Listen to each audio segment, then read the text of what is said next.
あれ、どこにもテントがない。かっこいいだろこの中。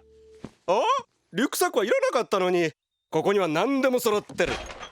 この場所って誰か掃除したのかな。うわあ、リンコが足にくっついてる。テレビと電子レンジもちゃんとある。みんな屋根のソーラーパネルで動いてるんだ。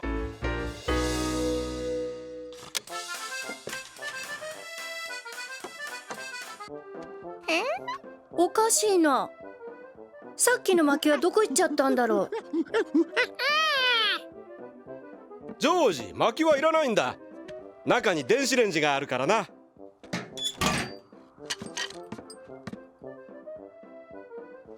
ハンドリーは思いました。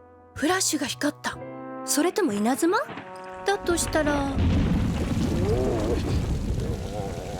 雨です。ハンドリーだって雨くらい知っています。でも街の歩道はこんなぐちょぐちょにはならない。ハンドリーにはこの自然が自然だとは思いません。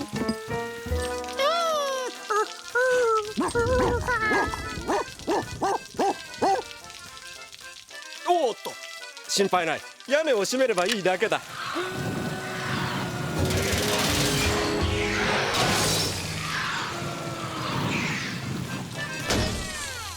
なんだ、電気がなきゃ屋根が閉められない。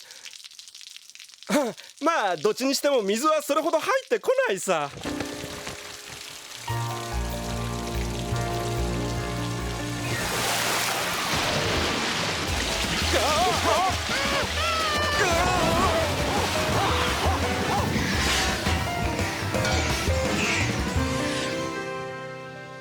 雨はどのくらい降っていたんでしょう。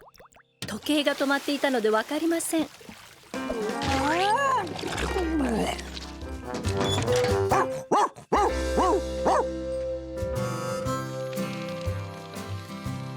ジョージが持っていたライターでキャンプファイヤーの火を起こすことができました。でも電気がないとレンジが使えません。そこでキャンプの名人が思い出したのは食べ物を焼く方法。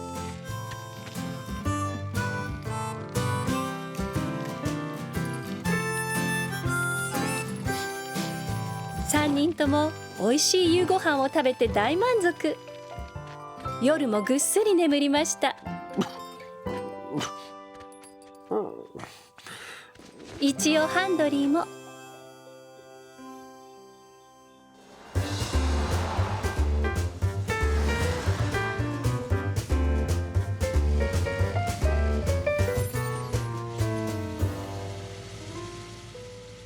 さあ困った。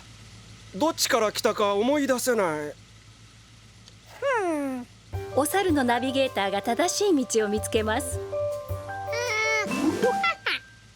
よし、左だな。ジョージ、本当に助かったよ。またキャンプに行きたいときは遠慮なく言ってくれ。